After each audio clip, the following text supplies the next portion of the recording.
Hi, welcome. For those of you who are not familiar with me and my practice, my name is Megan Warren, and I'm a certified coach specializing in emotional resilience. If you don't know what emotional resilience is, essentially it's learning to respond to challenging people and situations in ways that allow us to honor our authentic selves, but still create solutions that work for us. In addition to being an emotional resilience coach, I'm an expat single mom, and my background is in business development and public health. Before we jump into our topic today, I just want to take a minute to say that if you like this video, and this video or any of the other ones resonates with you, subscribe to my channel. I'm going to be putting out weekly content that's designed to help you navigate the sticky challenges we encounter in life. So today we're going to be talking about boundaries. Now, whether you use boundaries to create distance, those armored walls that you put up, or whether you've never even thought about how boundaries might be contributing to the situation that frustrates you. Today we're going to be using the time in this video to look at what types of boundaries there are, how they're at play in our lives, where those boundaries come from, what's our relationship to those boundaries, and then also how we can learn to set those boundaries. So, to put it simply, boundaries are invisible markers that protect us. So, they outline what works for you, what's acceptable, and what's not acceptable for you. And they're really designed to protect us while still letting us connect to others. If you're feeling overwhelmed or hopeless or frustrated by a situation, it's very likely that there are boundary issues at play. Now, like most things, boundaries are on a spectrum. And at one end, there are diffuse or porous boundaries. Those are the boundaries where we start with nothing, no boundaries at all. And it moves up the spectrum to wishy-washy, where the minute that you have a boundary and someone shows the least little bit of resistance, it topples like the house of cards. You never even consider saying no. And you do this really in order to stay connected. Above all, you want to be liked. You want to belong. So you don't want to set up any fencing to keep people out. But the key here is that this leaves you totally open and exposed. And intentionally or not, it lets other people walk all over you. So the key here is that when you don't put any markers in place, or you put up a flimsy fence that gets trampled as soon as anyone else wants something different, then you're not protected. So there are two types of diffuse boundaries. The first type is absorbing boundaries, and these are boundaries where you feel overly responsible to fix the needs of others. You feel like you have to take on what's not yours. You have to fix or heal or compensate for other people. Absorbing boundaries also might mean that others can take what you don't want to give them. So the second type of diffuse or porous boundaries is intrusive boundaries. And this is where people intrude into spaces that, they're not welcome or they're not needed. They push their way into places that you haven't asked for them to be. And this can also happen when people ask you for what they haven't been willing to give, like trust or vulnerability. Now, at the other end of the spectrum are the rigid boundaries, and these are the invisible markers that have become walls, right? So they enable us to distance ourselves from other people. Now, they often show up as ultimatums. If you don't stop, sometimes they show up as cutoffs where you're avoiding somebody, right? Or you absolutely refuse to consider input, no matter how valid it is. Rigid boundaries can also mean that actually you're disconnected from yourself. So you don't express what's going on inside. And these boundaries actually leave you protected. Oh, you're walled right up. But they don't actually let you connect. They block you from connecting. So there are two types of rigid boundaries. There are blocking boundaries, which you put up when you feel like you have to fight for yourself because no one else is going to fight for you. You constantly feel afraid and on guard against others. And when you sense danger, you attack first, right? You ask questions later.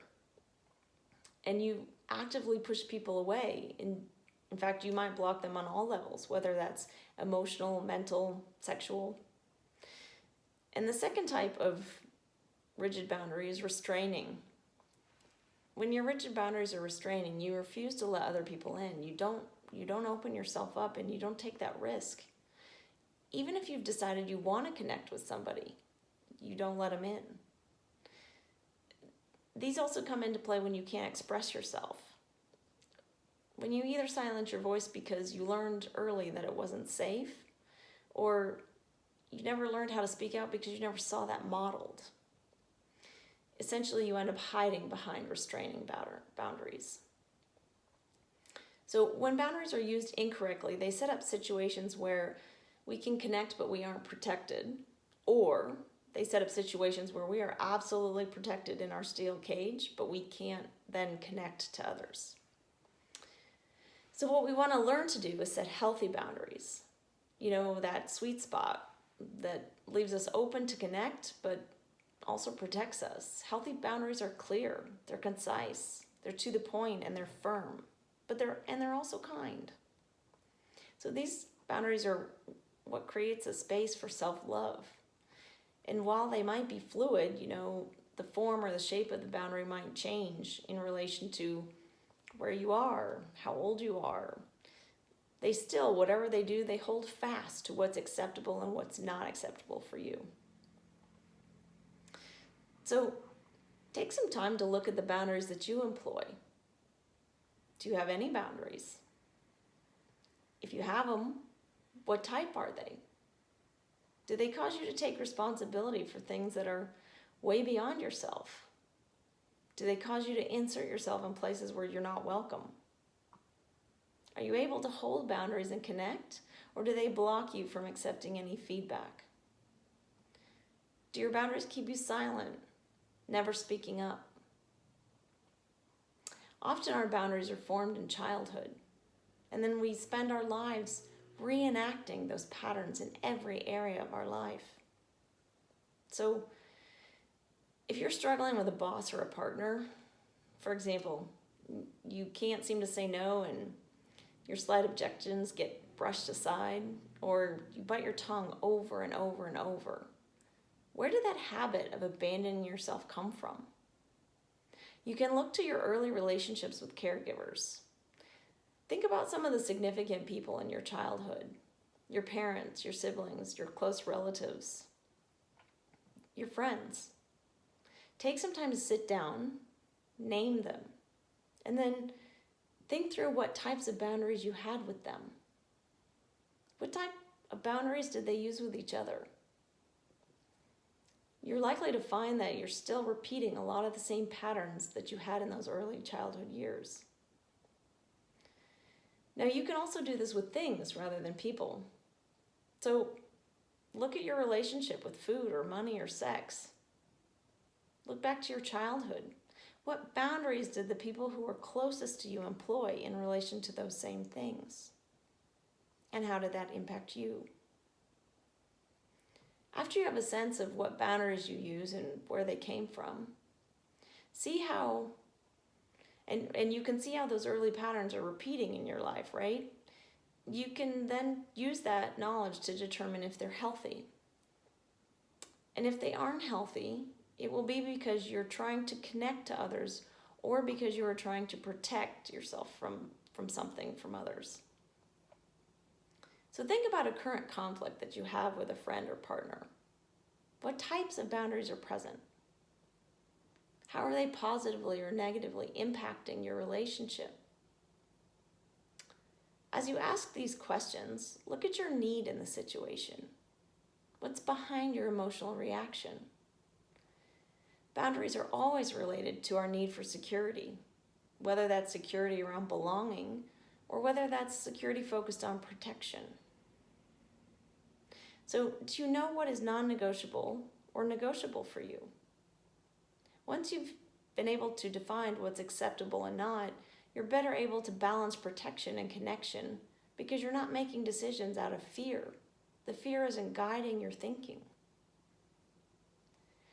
As you learn to identify what boundaries are in place, and as you notice the patterns that are repeating, and you become aware of how those patterns are serving you or not, you can decide where you need to shift the boundaries to ensure that you are protected, but you're still able to connect.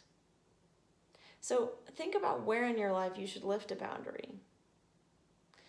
Where is something in your life that you've put in stone, but it's not serving you? Where are you unprotected? Where do you need to place a boundary? Where are you crossing boundaries that someone else set? Thank you so much for listening today. Understanding what types of boundaries we use and where they come from, it's a long process, and this is just the tip of it. But stick with it, because learning to set healthy boundaries is worth it. It allows you to be protected and also to connect to others. So, as I close this talk, I challenge you to think of one relationship that's not on track, either because you're getting run over or because you're not able to connect with someone. So work through some of the boundary questions that I laid out above, and then define what works for you. Come back to the comments on the video and let me know how it went. I'd love to hear feedback on what's useful, or see where you need information. So if you'd like to explore your patterns around boundaries, or you want to personally learn how to hold them, how to set and hold them, you can contact me on my website at www.meganwarrencoaching.com. And there you'll be able to find a link where you can schedule a free 30-minute discovery call with me. Or you'll also be able to read the related article to explore the concepts that this video lays out in further detail. I wish you a great day. Be well. Thank you again for listening.